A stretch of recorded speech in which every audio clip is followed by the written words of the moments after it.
वो इस सब के बारे में झूठ क्यों बोल रहे हैं? अब बहुत देर हो चुकी है। ग्रेविटी की एक बहुत बड़ी लहर तुम्हारी तरफ बढ़ रही है, तुम्हें फौरन लॉन्च करना होगा। और करीब आने दो।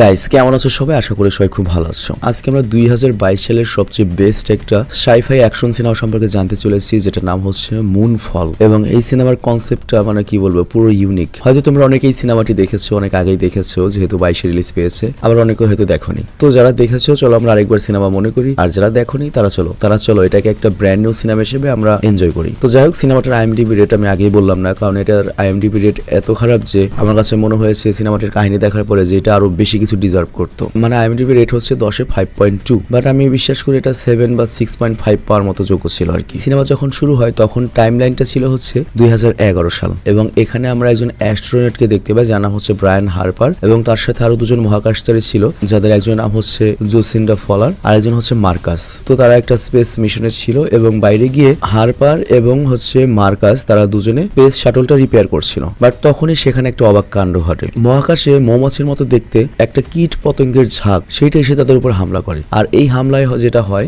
মার্কাস নামে যে মহাচারীটা ছিল সে তো মহাশূন্যে একেবারে ভেসে বেরিয়ে যায়, তবে হারপার কোন রকমের যান নিয়ে ভেতরে ঢুকতে পারে এবং স্পেস শাটলে ফিরে যাওয়ার পরে লক্ষ্য করে যে তাদের যে আরেকটা পার্টনার রয়েছে যার নাম হচ্ছে জোসিন্ডা ফলার, সে অজ্ঞান হয়ে রয়েছে। আর তারপর মার্কাস লক্ষ্য করে যে অদ্ভুত ওই পতঙ্গের মতো জিনিসগুলো এসেছিল, তাদের ওই ঝাঁকটি সরাসরি চাঁদের মধ্যে গিয়ে অদৃশ্য হয়ে যায়। আর এর 8 মাস পরের দৃশ্য আমাদের দেখানো হয়। তো ওই ঘটনাটা কি ছিল সেটার রহস্য এখনো নাসা বা পৃথিবীর কেউ উদ্ধার করতে পারেনি, বরং নাসা সরাসরি হারপারের উপর পুরো দোষ দিয়ে দিয়েছে। এবং নাসা দাবি করেছে যে এটা কোনো অদ্ভুত জিনিসই ছিল না, সেটা বরং একটা সোলার ফ্লেয়ার ছিল। মানে সূর্য তো হাইড্রোজেন জ্বালিয়ে আমাদেরকে আলো দেয়, তো সূর্যে মাঝে মাঝে অনেক বড় বিস্ফোরণ ঘটে যেগুলোর একটা ওয়াব বা একটা বাড়ি আসে। তো এই সোলার ফ্লেয়ারটাই তাদের স্পেস শাটলের উপর আঘাত করেছিল, এবং এটা তোমাদের দোষ, তোমাদের ভুলের জন্য শাটলের সমস্যা হয়েছে, এমনকি তোমাদের একজন সঙ্গীও জীবন হারিয়েছে। তবে মার্কাস এখানে বারবার বলার চেষ্টা করে আসল ঘটনা কি, কিন্তু সে কোনো কিছু প্রমাণ করতে পারে না। তবে তার সাথে যে একটা মেয়ে পার্টনার ছিল যার নাম হচ্ছে জোসিন্ডা, সেও কিছু বলতে পারছিল না, কারণ ওই টাইমে সে তো অজ্ঞান হয়ে পড়েছিল। তো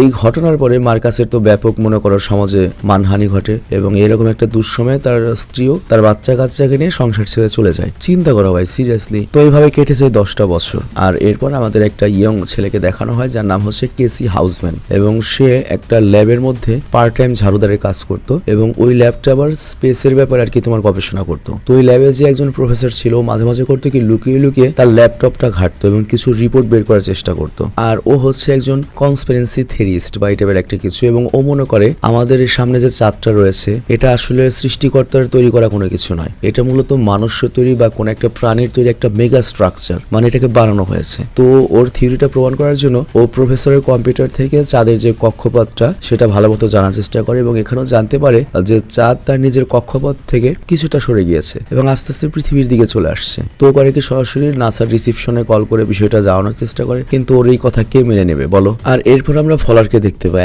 ওই সিনেমা শুরুর সেই মেয়ে নভোচারীকে। আর সে জনসন স্পেস সেন্টারে গিয়েছে, এবং সেখান থেকে সে জানতে পারে যে চাঁদের মেরি ক্রিসম নামে একটা স্থানে গর্ত লক্ষ্য করা গিয়েছে, এবং সেখান থেকে এক টাইপের গ্যাসের মতো কোনো একটা কিছু লিক হচ্ছে, একবার বের হচ্ছে আবার ঢুকছে। আর এরপর আমরা আবার হাউসম্যানকে দেখতে পাই, মানে সে পাগলাকে। তো ও তো সবাইকে বলছে কিন্তু কেউ ওর কথা বিশ্বাস করছে না। আর এই কারণে সে যায় হচ্ছে একটা মিউজিয়ামে, যেখানে হারপার মানে আমাদের সিনেমার মেইন হিরো, সে আর কি অ্যাস্ট্রোনট ছিল, সেই হিসেবে আর কি ভাড়াটে হিসেবে মানুষদের জ্ঞান দেয়, মহাকাশ সম্পর্কে লেকচার দেয় আর কি। তবে বর্তমানে সে কিন্তু কোথাও নেই, খুব কষ্টে জীবনযাপন করছে। তো হাউসম্যান করে কি গিয়ে হারপারের সাথে সাক্ষাৎ করে, এবং তার এই কথাগুলো জানায় যে চাঁদ কিন্তু কক্ষপথ থেকে সরে এসেছে। তবে হারপার ওকেও পাগল ভাবে এবং সেখান থেকে ভাগিয়ে দেয়। আর এইদিকে আমরা দেখতে পাই হারপার যদিও একাই থাকে, তারপরেও তার যে ছেলেটা ছিল ছোট, 10 বছরে বড় হয়ে গিয়েছে, এবং পুলিশ তাকে গ্রেপ্তার করেছে র্যাশ ড্রাইভিং এর জন্য, আর তাই তাকে কোর্টে পাঠানো হয়েছে। আর এরপর হারপার করে কি তার ছেলেকে দেখতে যায়, তবে হারপারের কাছে তো টাকা পয়সা নেই। তো এই কারণে হারপারের স্ত্রীর যে স্বামী, বর্তমান স্বামী, সে অনেক আবার টাকাওয়ালা, সে করে কি একটা উকিলের ব্যবস্থা করে এবং ওকে ছাড়িয়ে নেয়। আর অন্যদিকে আমাদের আবারও কেসি হাউসম্যানকে দেখানো হয়, আর সে তো অলরেডি জানতে পেরে গিয়েছে যে চাঁদ কক্ষপথ থেকে সরে গিয়েছে, তবে তার কথা কেউ বিশ্বাস করছে না। আর এই কারণে তার কাছে যে প্রমাণগুলো ছিল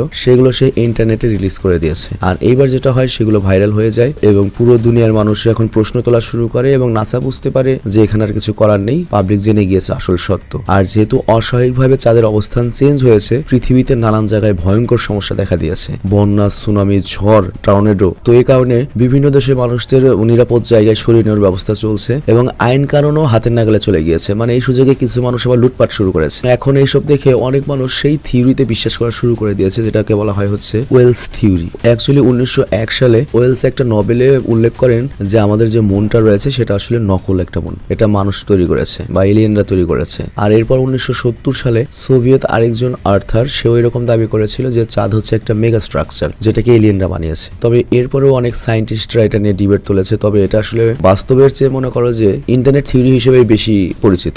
যেমন অনেক মানুষ এখনো বিশ্বাস করে না যে পৃথিবী ফ্ল্যাট, সেরকম থিওরি দেয়, সেরকম একটা কিছু। মানে এটা হচ্ছে রিয়েল লাইফের কথা বললাম, বাট সিনেমার হিসেবে আলাদা। তো যাই হোক, এরপর সিনেমার কথায় আমরা যখন আসি আমরা দেখতে পাই মানুষ তো এখন এই থিওরিটা বিশ্বাস করে যে চাঁদ তো আসল জিনিস নয়, এবং সেই নিউজ এবার হারপারও দেখতে পাই এবং সে বুঝতে পারে কেসি হাউসম্যান নামে যে মোটকা ছেলেটা এসেছিল ও তো কোনো আবল তাবল বলেনি, সত্য কথাই বলেছিল। তো এই জন্য সে করে কি অনলাইনে হাউসম্যানকে খুঁজতে শুরু করে এবং ফাইনালি পেয়েও যায়। আর ওইদিকে আমরা দেখতে পাই হাউসম্যান তারই মতো পাগল ছাগল কিছু মানুষদেরকে জোগাড় করে এই কনস্পিরেন্সির ব্যাপারে বোঝাচ্ছে আর কি। আর ওই মুহূর্তে সেখানে হারপার যায় এবং ওদের সাথে সাক্ষাৎ করে। আর তখন হাউসম্যান হারপারকে ডাইসন স্পিয়ারের ব্যাপারটা এক্সপ্লেন করে। ডাইসন স্পিয়ারটা হচ্ছে যে কোনো একটা বিশাল বড় জিনিসকে ছোট আকার করা, কিন্তু তার পাওয়ার ওইটাই থাকবে। মানে আমরা অনেকটা ডিসক্যাপাবল মি সিনেমাতে যেটা দেখেছিলাম আর কি। তো এখানে ওদের কথা হচ্ছে চাঁদ হচ্ছে একটা মেশিনারি জিনিস, একটা মেশিন, তবে সেটা চালায় হচ্ছে একটা নক্ষত্র বা তারা, এবং ওই তারাটাকে ছোট করে ওই চাঁদের ভেতরে রাখা হয়েছে যাতে ওই শক্তিটা দিয়ে চাঁদ চলতে পারে কোটি কোটি বছর। এবং ওই তারাটাই মূলত চাঁদকে পৃথিবীর চারদিকে ঘুরায়। মানে চাঁদ যে ঘুরবে, চাঁদ তো আর নিজে শক্তি পাবে না, ওই তারাটা শক্তি দেয় মাঝখানে। আর অন্যদিকে নাসার একটা স্পেস মিশন শুরু করেছে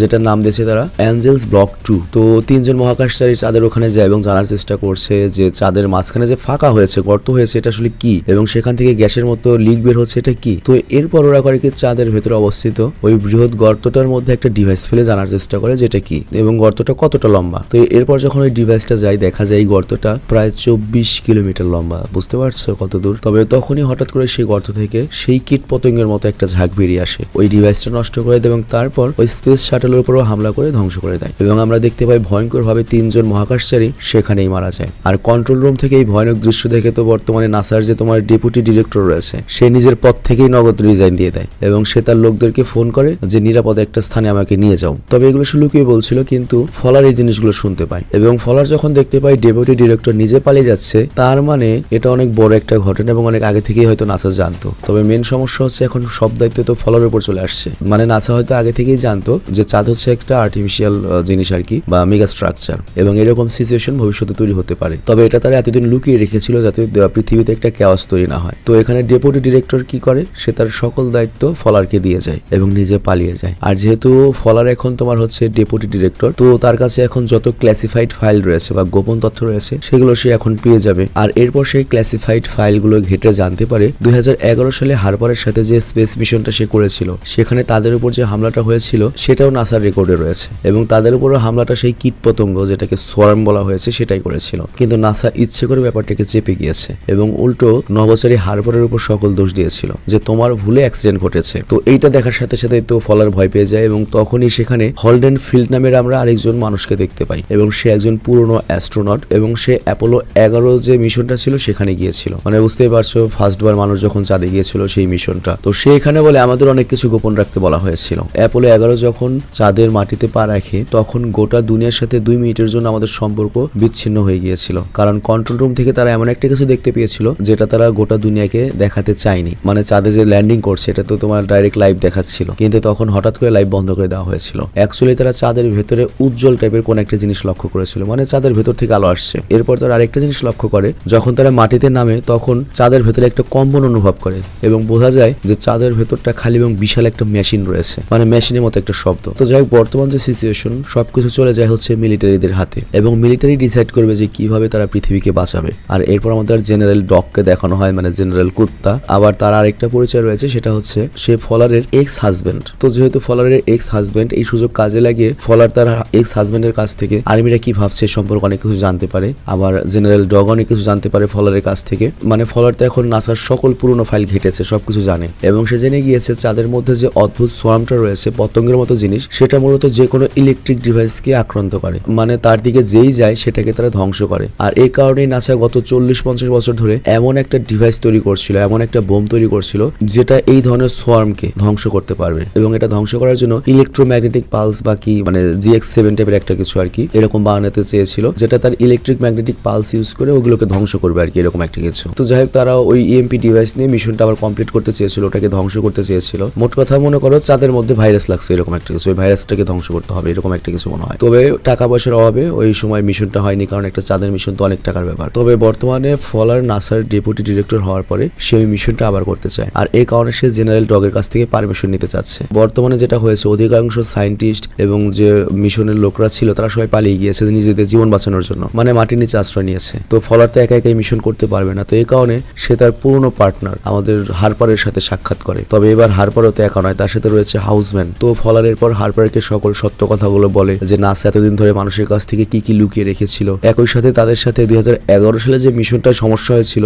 সেটা মূলত এলিয়েন টাইপের কোন একটা ক্ষুদ্র পোকামাকড়রা করেছিল, ওখানে তোমার কোনো দোষ ছিল না। আর এখানে গবেষণা করে আরেকটা জিনিস পাওয়া গিয়েছে, সেটা হচ্ছে ওই পতঙ্গগুলো যখন চাঁদ থেকে একবারে বেরিয়ে আসে তখন চাঁদ আবার তার কক্ষপথে ফিরে যায়, মানে তার আসল রাস্তা ধরে নেয় বা সঠিক দূরত্ব ধরে নেয়। কিন্তু ওই সোরামটা যখন আবার চাঁদের মধ্যে ঢুকে পড়েছিল তখনই চাঁদ আস্তে আস্তে একটু করে তার কক্ষপথ চেঞ্জ করে পৃথিবীর দিকে আসতে থাকে। অর্থাৎ চাঁদের যে নিজের পথটা রয়েছে সেটাকে এই প্রাণী বা এই এলিয়েনটা বা এই ডিভাইস বা সোরামটা চেঞ্জ করছে। তো আমাদের নতুন আরেকটা মিশন করতে হবে ওই প্রাণীগুলোকে মারার জন্য। তবে ওরা যে চাঁদ পর্যন্ত যাবে ওই EMP বা তোমার কি বলে ওই বোমটা নিয়ে, তার জন্য তো একটা তোমার লঞ্চার ভেহিকেল বা তোমার কি বলে নভোযান দরকার। তো এই কারণে তারা করে কি নাসার অনেক পুরনো রিটায়ার করে একটা লঞ্চার ভেহিকেল ইউজ করে, এবং তারা EMP বোমটারও ব্যবস্থা করে নিয়েছে, যেটা নাম ছিল হচ্ছে GX7। আর তখনই সেখানে হারপারের ছেলে চলে আসে, সনি, আর সে এসেছে তার পিতার সঙ্গে সাক্ষাৎ করার জন্য। মানে সে ততদিন তার বাবাকে ঘৃণা করেছে, কিন্তু এখন জানতে পেরেছে তার বাবা দুনিয়া রক্ষা করার মতো একটা মহৎ কাজ করতে চলেছে, তো এই জন্য বাবাকে বিদায় জানাতে এসেছে। আর এইখানে আমরা ফলারের ছোট ছেলেকেও দেখতে পাই, আর তার নাম হচ্ছে জিমি। তবে সেখানে তখনই আরেকটা ঘটনা ঘটে। প্রবল ভূমিকম্পের ফলে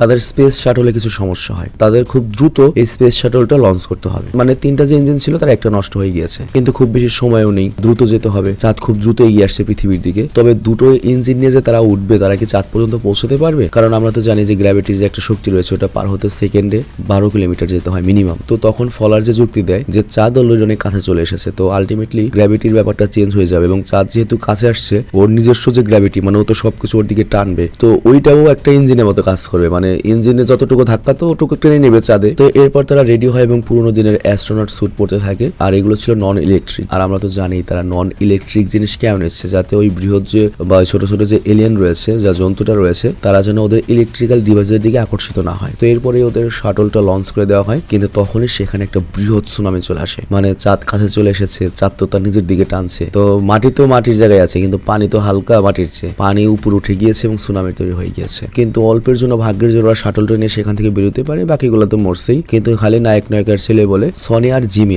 হারপার আর ফলারের ছেলেরা সেখান থেকে পালাতে পারে মিলিটারি একটা গাড়ি নিয়ে। আর তাদের লক্ষ্য হচ্ছে নিরাপদ একটা স্থানে যাওয়া, পাহাড়ি উঁচু এলাকায় যাওয়া। তো যাই হোক ওইদিকে আমরা দেখতে পাই হারপার আর ফলার মহাকাশে গিয়েছে রকেটে করে, আর অন্যদিকে তাদের ছেলেপুলেগুলো নিজেদের জীবন বাঁচানোর জন্য পালাচ্ছে। কিন্তু এরই মাঝে এক ধরনের যে বিসি রয়েছে ওরা মানে যারা এখন লুটপাট শুরু করেছে, তারা করে ওদের উপর হামলা করা শুরু করে এবং তাদের গাড়িটা নিয়ে পালিয়ে যায়। তবে সনি আর জিমি হাঁটতে হাঁটতে এমন একটা জায়গায় গিয়ে পৌঁছায় যেখানে হারপারের যে আগের স্ত্রী ছিল তার সাথে এবং তার বর্তমান স্বামীর সঙ্গে দেখা হয়, মানে টনির আর কি আপন মা সৎ বাপের সাথে, এবং তারা কিছুক্ষণ সেখানে বিশ্রয় নেয়। তবে পৃথিবীর সিচুয়েশন দেখতে পাচ্ছ চারিদিকে কত ভয়ানক। আসলে চাঁদ পৃথিবীর এতটাই কাছে চলে এসেছে যে চাঁদের আকর্ষণ বলের কারণে পৃথিবীতে বড় বড় ডিজাস্টার দেখা দিচ্ছে, আবার পৃথিবীও তো চাঁদকে নিজের দিকে টানছে। তো এর ফলে চাঁদে যে তোমার বড় বড় পাহাড় বা পাথরগুলো ছিল সেগুলো পৃথিবীতে মেটেরয়েডের মতো বা ধূমকেতুর মতো এসে পড়ছে। আর অন্যদিকে আমরা দেখি মহাকাশে হারপার এবং বাকি লোক একটা বড় বিপদের মধ্যে পড়েছে, মানে ওই সোয়ার্মদের উপর হামলা করে দিয়েছে। তো এখানে হারপার করে কি একটা বুদ্ধি করে, সে সময় মতো সকল ইলেকট্রিক ডিভাইস গুলো বন্ধ করে দেয়, আর এই কারণে সোয়ার্মের মতন ওই জিনিসগুলো তাদের উপর আর আক্রমণ করে না। তো এখান থেকে তারা বেঁচে যায় এবং একটা ল্যান্ডার নিয়ে চাঁদের মধ্যে থাকা সেই বৃহৎ গর্তটার মধ্যে প্রবেশ করে, এবং ওইটার ভেতর প্রবেশ করার পরে তারা দেখতে পায় যে চাঁদ নিয়ে যে থিওরিটা যে চাঁদ হচ্ছে একটা আর্টিফিশিয়াল বস্তু সেটা সত্য। তো ভেতরে যাওয়ার পরে দেখা যায় যে ছোট্ট একটা নক্ষত্র রয়েছে এবং তার চারপাশে ডেলসন স্পেয়ারের যে পুস্তি বা ওই ডিভাইসটা রয়েছে, আর এই বিশাল চাঁদটাকে সেই ছোট্ট নক্ষত্রটি শক্তি যোগাচ্ছিল। তবে ওই সোরামটি মাঝে মাঝে ওই নক্ষত্রের সামনে গিয়ে মানে ওটাকে ঢেকে দিত, অন্ধকার করে দিত। As a result solar power দিয়ে যে তোমার এই চাঁদটা চলছে সেটা চলতে পারতো না, মানে শক্তি হারিয়ে ফেলতো, অল্প শক্তি পেত। তো যাই হোক ওরা এটা দেখতে পেয়ে বুঝতে পারে, এবং তখনই ওই সোরামটা আবার হারপারদের ল্যান্ডারটা দেখে নেয় এবং ওদের উপর হামলা করার চেষ্টা করে। তখনই একটা অদ্ভুত কাণ্ড ঘটে, বৃহৎ একটা দরজার মতো জিনিস খুলে যায় যেটার মধ্যে হারপাররা ভেতরে ঢুকে এবং দরজাটা তারপর অটোমেটিক্যালি টোটালি বন্ধ হয়ে যায়, মনে হলো কেউ যেন ওদেরকে সাহায্য করছে চাঁদের ভেতরে। আর অন্যদিকে মার্কিন গভর্নমেন্ট মানে এই বালপাকনাদের লাস্ট পাওয়ারতে একটা আছে, সেটা হচ্ছে নিউক্লিয়ার। তো ওরা নিউক্লিয়ার স্ট্রাইক করার জন্য সিদ্ধান্ত নেয় চাঁদের উপর নিউক্লিয়ার স্ট্রাইক করবে। মানে ওদের প্ল্যান হচ্ছে যতগুলো বোমা রয়েছে 5000 বোম সবগুলো চাঁদে মারবে। কিন্তু ওই বলদাদের এইটা কোনো আইডিয়া নেই, চাঁদ তো এমনিতে পৃথিবীর উপর পড়ছে এবং তুই যখন নিউক্লিয়ার বোম মারবি তখন ওই চাঁদ তো ভাঙা ভাঙা টুকরো হয়ে আরো ওই পৃথিবীতেই পড়বে, যাবে কই? কারণ পৃথিবীও তো তার দিকে টানছে। কিন্তু ওই যে মানুষের একটা কথা আছে, মরম যেহেতু বাইরে নেই সেটা বস্তু হোক। মানে ছোটবেলাতে বাচ্চাদের বোঝাতে আমরা কি করতাম, যদি চেয়ারে ব্যথা ব্যথা চেয়ার মারতাম না, সেরকম আর কি। তো যাই হোক, জেনারেলের ডগের তখন মনে হয় যেহেতু আমার বউ গিয়েছে ও একটা সমাধান বের করে ফেলবে, তো এই জন্য অপেক্ষা করছে এবং অলরেডি তথ্য পেয়েছে যে ওরা ওই পর্যন্ত পৌঁছেছে। আর অন্যদিকে সনি আর জিমি মানে ফলার আর হচ্ছে হারপারের ছেলেরা তারা অ্যাসপেন নামক একটা জায়গাটাতে আটকে রয়েছে। আর কিছু দুষ্কৃতী তো রয়েছেই যারা মানুষদেরকে লুটে বেড়াচ্ছে। তো ওইখানে ওদের উপর ওরাও হামলা করে আর তখন সনি আর জিমিরা পালাতে থাকে। বাট ফরচুনেটলি সেখানে একটা দুর্ঘটনা ঘটে। আর ওই দুর্ঘটনায় মানে ওই যে একটা কি বলে মেটেরিট এসে পড়ে এবং ওই শয়তানটা মরে যায় আর কি। আর তখনই জেনারেল ডক করে কি কল করে সনিকে এবং তার ছেলের ব্যাপারে জানতে চায়, বলে যে না ঠিক আছে, এবং বলা হয় যে তোমরা দ্রুত কোন একটা বাংকারে যাও কারণ খুব শীঘ্রই চাঁদের উপরে নিউক্লিয়ার স্ট্রাইক করা হবে এবং তোমরা দ্রুত একটা শেল্টারে চলে যাও বাংকারে। আর অন্যদিকে ওরা সবাই তো গিয়ে পৌঁছেছে একটা অদ্ভুত স্থানে যেখানে হারপারকে হঠাৎ করে নিয়ে যাওয়া হয় অন্যরকম একটা জায়গায় এবং তখনই তার সামনে একটা আর্টিফিশিয়াল ইন্টেলিজেন্স আসে মানে এআই, এবং সে হারপারকে সম্পূর্ণ বিষয়টা এক্সপ্লেন করে যে পুরো কাহিনীটা আসলে কি, যে চাঁদ কি, কিভাবে ঘটেছে, কি হয়েছে। তো এইখানে যে থিওরি বা এটা শুনলে তোমরা অবাক হয়ে যাবে। তো যাই হোক, এইখানে যেটা বলা হয়েছে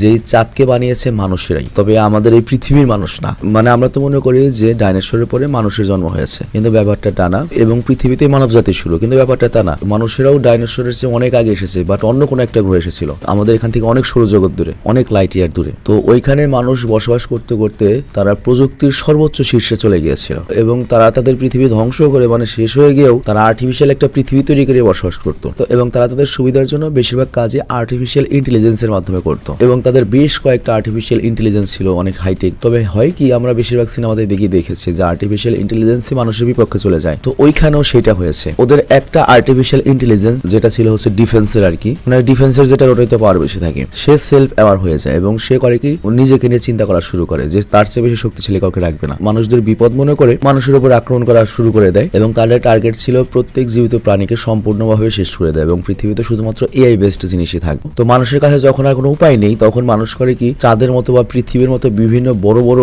স্ট্রাকচার গুলো বানাতে থাকে এবং তাদের মেন কাজ ছিল হচ্ছে এই সোয়ার্মগুলো বা ওই এআই টেকনোলজি থেকে দূরে থেকে এমন একটা জগতে খোঁজা বা এমন একটা সৌরমণ্ডল খোঁজা যেখানে মানুষ জাতিটা বসবাস করতে পারবে। কিন্তু শেষ পর্যন্ত সেটা সফল হয় না। ওই এআইটা সকল মানব জাতি ধ্বংস করে ফেলে। মানে ওই সময়ের, মানে এগুলো আজ থেকে কয়েক কোটি বছর আগের কাহিনী। তবে যে এআই আবার দায়িত্ব ছিল মানব জাতিকে রক্ষার, মানে ওই বৃহৎ মেগা স্ট্রাকচার বা ওই তোমার চাঁদটা তৈরি করেছে, সেই এআই করে কি সৌরজগৎটার খোঁজ পায় যেখানে মানুষ বসবাস করতে পারবে এবং ওই এআইয়ের কাছে মনে হয় যে এই পৃথিবী পারফেক্ট একটা প্রাণের জন্য। আর এই কারণে সেখানে চাঁদ তারা স্থাপন করে এবং পৃথিবীর পরিবেশ যখন বসবাস যোগ্য হয় তার আগে অবশ্যই তারা অনেক প্রাণী এখানে দিয়েছে, যেমন ডাইনোসর, মুক্তমুখ। তারপরে সবগুলো নিধন করে যাতে মনে করে খনিজ টনিজ তোমরা পাও, সবগুলোর উল্টা চাপা দিয়ে নির্দিষ্ট একটা টাইমে মানুষের যে ডিএনএ সিগনেচার ছিল সেটা দিয়ে আবার মানুষের এখানে ওরা জন্ম দিয়েছে। তো এখানে কি হলো, এখানে মানুষের সৃষ্টি ওই চাঁদ থেকে এসেছে বা ওই এআই করেছে আর কি। আবার ওই দিকে ওই সোয়ার্ম, ও তো প্রাণের খোঁজে বিভিন্ন জায়গায় ঘুরছিল যে সকল প্রাণ মেরে ফেলবে এবং ফাইনালি লাখ লাখ বছর পরে, মিলিয়ন মিলিয়ন বছর পরে সে চাঁদটার খোঁজ পেয়েছে এবং মানুষের খোঁজ পেয়ে গিয়েছে। আর এই কারণে সে চাঁদ ধ্বংস করে পুরো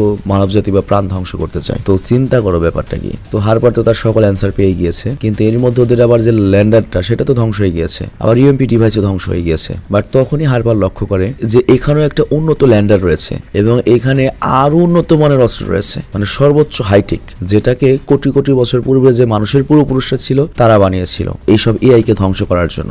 তো সেটা নিয়ে ওরা করে কি বেরিয়ে পড়ে। আর অন্যদিকে চাঁদ তো পৃথিবীর প্রায় কাছেই চলে এসেছে, একের পর এক শহর ধ্বংস হয়ে যাচ্ছে এবং চাঁদের মধ্যাকর্ষণের কারণে পৃথিবী থেকে অক্সিজেনও চলে যাচ্ছে। তো এই কারণে সনি, জিমি তাদের সবারই অক্সিজেন মাস্কের প্রয়োজন ছিল। তবে তখনই টমের ছোট্ট মেয়ে, মানে আমি বুঝিয়ে বলি, আমাদের যে হারপার নবজানে গিয়েছে তার যে বর্তমান বইয়ের জামাই, তার ছোট মেয়ের সমস্যা হয়। তো এই কারণে টম করে নিজের জীবন স্যাক্রিফাইস করে তার মেয়েকে মাস্কটা দেয় এবং তার স্ত্রীকে বলে দেখে রাখতে, আর হারপারের বললে আমার মেয়ের খেয়াল রাখতে। মানে ভাগ্য যদি থাকে একাই চলে আসে। আর একই সাথে এদিকে আমরা দেখি জেনারেল ডক তার নিজেদের সাথীদের সাথে বিশ্বাসঘাতকতা করে, তাদেরকে গান পয়েন্ট করে করেছে, কারণ সে চায় না যে চাঁদে নিউক্লিয়ার স্ট্রাইক হোক, কারণ তার মনে এখনো ভরসা রয়েছে যে তার স্ত্রী ফলার হয়তো কোনো একটা সমস্যার সমাধান করবে। বাট ততক্ষণে দেখা যায় ওই পুরো জায়গাটাই ধ্বংস হয়ে গিয়েছে, মানে ওই আর্মি টার্মিরা ওরা সবাই শেষ, নিউক্লিয়ার যারা স্ট্রাইক করবে সেই ফ্যাসিলিটিগুলোই ধ্বংস হয়ে গিয়েছে। আর ওইদিকে আমরা দেখি ল্যান্ডারের মধ্যে হারপার ডিসাইড করেছে যে নিজের বলিদান দিবে এবং এই বৃহৎ এআই কে মানুষের পূর্বপুরুষদের বানানো সেই মেশিনটা দিয়ে ধ্বংস করবে। বাট তখনই ওখানে আসে হাউসম্যান এবং সে বলে আমি এটা করতে চাই,